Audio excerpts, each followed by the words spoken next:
அனைவருக்கும் வணக்கம். உங்கள் அனைவரையும் தஞ்சை சமையலறையில் சந்திப்பதில் மிக்க மகிழ்ச்சி. இன்றைக்கி நம்ம பார்க்க போகிற ரெசிபி ஒரு ஜெல்லிங்க. எப்படி செய்யலாம் வாங்க பார்க்கலாம். இதுதாங்க கடல் பாசி. இந்த மாதிரி ஸ்ட்ரிப்பாக இருக்கும். ஸ்ட்ரிப்பாகவும் நீங்கள் வாங்கிக்கலாம். பவுடர் ஃபார்மேட்டில் இருக்கும், அதையும் வாங்கிக்கலாம். நான் அதை பாருங்கள் துண்டு துண்டாக கட் பண்ணியிருக்கேன். சைனீஸ் கிராஸ், அகர் அகர் இப்படி நிறைய சொல்லுவாங்க. தமிழ்நாட்டில் பார்த்தீங்கன்னா கடல் பாசி அப்படின்னு சொல்லுவாங்க. இதை வச்சு நம்ம இப்போ ஒரு ஸ்வீட் ரெசிபி பண்ண போகிறோம். வாங்க பார்க்கலாம். நான் இப்போ கொஞ்சமாக தண்ணி வச்சுருக்கேன். ஒரு 1/2 லிட்டர் அளவுக்கு நான் தண்ணி வச்சுருக்கேன். அதாவது இது முழுகிற அளவுக்கு வைக்கணுங்க. இப்போ நம்ம இதை சின்ன சின்னதாக கட் பண்ணதை இதில் வச்சு கொஞ்ச நாள் இது கரையிற அளவுக்கு, இது உடனே கரைஞ்சிருங்க. இது கரையிற அளவுக்கு தண்ணியை வச்சு முழுகும். இதை நல்லா அமர்த்தி விடுங்க. இது முழுகிடும். இது இப்படி கரையட்டும். இதை ஒன்றுமே ஆகாதுங்க. நீங்கள் தைரியமாக இதை அப்படியே விட்டுடலாம். கொஞ்ச நாளே இது கரையட்டும். நான் ஒரு 3/4 கப் உள்ள வெல்லம் எடுத்திருக்கேன். இதை நம்ம தண்ணியில் விட்டு கரைச்சிட்டு மட்டும் எடுத்துக்கலாம். ஏன்னா மண்ணி எதுவும் இருந்ததுன்னா சாப்பிடும்போது நல்லா இருக்காது. இப்போ நம்மளோட ஆக்கரக்காய் நல்லா கரைஞ்சிருச்சு. அந்த பாருங்கள், அந்த ஸ்டிப் ஃபுல்லாக நல்லா கரைஞ்சி வந்துருச்சு. இதை நான் வந்து பாதியாக எடுத்துக்கிறேன். ஏன்னா நான் 2 கலர் பண்ணணும். அதனால் இதை நான் பாதியாக பிரிச்சுக்கிறேன். இப்போ ஒரு பாதியை நான் வேறு ஒரு கிண்ணத்துக்கு ட்ரான்ஸ்ஃபர் பண்ணிக்கிறேன். நம்ம இப்போ நல்லா பாதி எடுத்துருக்கோம். பாருங்கள், நல்லா கரைஞ்சிட்ருக்கு. இந்த ஸ்டேஜில் நான் வெல்லம் பாகை எடுத்திருக்கேன். அந்த பாகை இது கூட சேர்த்துக்கிறேன். சேர்த்து நல்லா இது நல்லா கரையிற வரைக்கும் நம்ம கிண்டிகிட்டே இருக்கலாங்க. நமக்கு இன்னும் கொஞ்சம் கூட இனிப்பு தேவைப்படுது. அதனால் நான் இன்னும் கொஞ்சம் சர்க்கரை பாகு இதில் சேர்த்துக்கிறேன். நல்லா தண்ணியாக இருக்கட்டுங்க. இது நல்லா தண்ணியாக இருந்தால் தான் நமக்கு ஜெல் ஃபார்மேட்டுக்கு வரும். அதனால் இது நல்லா தண்ணியாக தான் இருக்குது. நம்ம கொஞ்ச நாளைக்கு கிண்டிகிட்டே இருக்கலாம். நல்லா சூடு வரட்டும், கொதி வரட்டும்.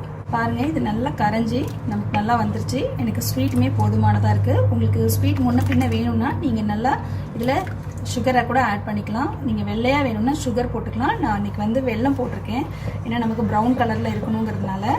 இதை இப்போ நம்ம ஒரு பிளேட்டுக்கு ட்ரான்ஸ்ஃபர் பண்ணிக்குவோம். இப்போ நம்ம காய்ச்சின ஆக்கறக்காவை இந்த மாதிரி ஒரு பிளேட்டில் ஊற்றிருக்கோம். நீங்கள் மோல்டு இருந்ததுன்னா மோல்டில் கூட ஊற்றிக்கலாம். இல்லைன்னா இந்த மாதிரி பிளேட்டில் ஊற்றிக்கலாம், பவுலில் ஊற்றிக்கலாம். நமக்கு எந்த ஃபார்மேட்டில் வேணுமோ அந்த மாதிரி ஃபார்மேட்டில் ஊற்றிக்கலாம். ஆக்கறக்காய் செய்யறதுக்குனே சில மோல்டெல்லாம் இருக்குது, அதுலேயும் நம்ம ஊற்றிக்கலாம். நான் இன்றைக்கி ஜென்ரலாக நம்ம வீட்டில் இருக்கிற பிளேட்டில் எப்படி ஊற்றிக்கலாங்கிறதுனால நான் பிளேட்டில் ஊற்றிருக்கேன். இது நல்லா ஆறி ரூம் டெம்பரேச்சருக்கு வரணுங்க. அதனால் இது ஒரு பக்கம் ஆறட்டும். பாருங்கள், இந்த மாதிரி மோல்டு இருக்குது. இதில் சின்ன சின்ன பொம்மை, பூ அந்த மாதிரிலாம் போட்டிருக்கோம். பின்பக்கம் பார்த்தோம்னா பிக்சர்ஸ் தெரியும். ஸோ இந்த மாதிரி மோல்டு இருந்ததுன்னா அதில் நம்ம ஊற்றிக்கலாம். ஊற்றிக்கிட்டா குழந்தைங்களுக்கு அந்த மாதிரி கொஞ்சம் லைக் ஆகும். அவங்க இந்த மாதிரி டாய்ஸ்லாம் போட்டிருந்ததுன்னா அவங்க ரொம்ப லைக் பண்ணுவாங்க. இந்த மாதிரி மோல்டில் கூட ஊற்றிக்கலாம். நம்ம இன்றைக்கி வீட்டில் இருக்க பிளேட்டில் எப்படி பண்ணலாம் அப்படிங்கிறதுனால தான் நான் பிளேட்டில் ஊற்றிருக்கேன். இப்போ நம்ம ஏற்கனவே பாதி எடுத்து வச்சோம்ல, அதை இது கூட சேர்த்துக்கிறோம். நான் அது கூட ஒரு டம்ளர் தண்ணி போல் சேர்த்துக்கிறேன். கொஞ்சம் இது நல்லா கரையட்டுங்க. பாருங்கள், நம்மளோட அகர் அகர் கொஞ்சம் கரைஞ்சி வந்துருச்சு. இந்த ஸ்டேஜில் நான் வெல்லம் பாகு எடுத்துருக்கேன். அதை இதிலோட மிக்ஸ் பண்ணிக்கிறேன். மிக்ஸ் பண்ணி நல்லா கொதிக்கட்டும். இப்போ நம்மளோட அகர் அகர் நல்லா கொதி வந்துருச்சு. இப்போ ரெடி ஆகிடுச்சுங்க. இப்போ இந்த ஸ்டேஜில் நான் தேங்காய் பால் சேர்க்க போகிறேன். இப்போ நான் அடுப்பை ஆஃப் பண்ணிடுறேன். அடுப்பை ஆஃப் பண்ணிவிட்டு இதோட கொஞ்சம் கொஞ்சமாக நான் தேங்காய் பால் மிக்ஸ் பண்ண போகிறேன். நீங்கள் தேங்காய் பால் சேர்க்கும் போது அடுப்பு ஆனில் வச்சுருந்தீங்கன்னா ரொம்ப திரியும். அதனால் கைவிடாமல் தேங்காய் பால் விடும்போது கலக்கிட்டே இருங்க.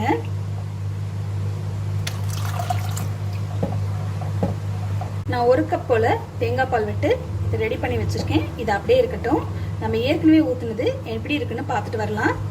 இப்போ இது ரூம் டெம்பரேச்சருக்கு ஓரளவுக்கு வந்துருச்சு. இது லைட்டாக ப்ரெஸ் ஆகிற ஸ்டேஜில் தாங்க இருக்குது. ஸோ லேசாக அது டைட்டாகாமல் இருக்கிற ஸ்டேஜ்லேயே நம்ம இந்த தேங்காய் பாலையும் இது கூட சேர்த்துக்கணும். அந்த ஸ்டேஜ் இருந்தால் தான் கரெக்டாக அதுவும் மிங்கிள் ஆகும். பாருங்கள், நல்லா செட் ஆகிடுச்சு. இது நம்ம ஒரு 1/2 hour ஃப்ரிட்ஜில் வச்சுக்கலாம். இப்போ நம்ம ஃப்ரிட்ஜில் வச்சு கொஞ்சம் நாள் எடுத்துகிட்டு வந்துருக்கோம். நீங்கள் இதை எந்த ஷேப்பில் வேணாலும் கட் பண்ணிக்கலாம். அது உங்களோட விருப்பம். நம்ம இதை வந்து ஒரு மாதிரி கத்தி வச்சுட்டு இந்த மாதிரி பாருங்கள். இப்போ நம்மளது டபுள் கலராக வந்திருக்கு. நான் கீழே ஒரு கலர் மேலே ஒரு கலர் ஊற்றிருக்கேன். ஸோ அதனால் அது நல்லா டபுள் லேயராக வந்திருக்கு. பாருங்கள், இந்த மாதிரி நம்ம அழகாக செய்யலாங்க. சூப்பராக வரும். நீங்கள் ஒரே கலர் வேணாலும் யூஸ் பண்ணிக்கலாம். ஆரஞ்சு, ரோஸ், என்ன கலர் வேணாலும் யூஸ் பண்ணிக்கலாம். நம்ம இப்போ கலர் போடாமல் இன்றைக்கி நேச்சுரலாக நம்ம அந்த கலரில் யூஸ் பண்ணியிருக்கோம். நீங்கள் எந்த கலர் வேணுமோ அந்த கலரில் யூஸ் பண்ணிக்கலாம். நம்ம இப்போ ஒயிட் சுகர் யூஸ் பண்ணிவிட்டு நீங்கள் ரெட், ஆரஞ்சு என்ன கலர் வேணுமோ அந்த மாதிரி கலரில் யூஸ் பண்ணிக்கலாம். நான் பவுடர் வச்சு இன்னொரு நாளைக்கு செஞ்சு காமிக்கிறேன். இது உங்கள் எல்லாருக்கும் ரொம்ப பிடிச்சிருக்குன்னு நினைக்கிறேன். நோன்பு வந்துருச்சு, அதனால நம்ம இது ஒரு நாளைக்கு செய்து பார்க்கலாம்.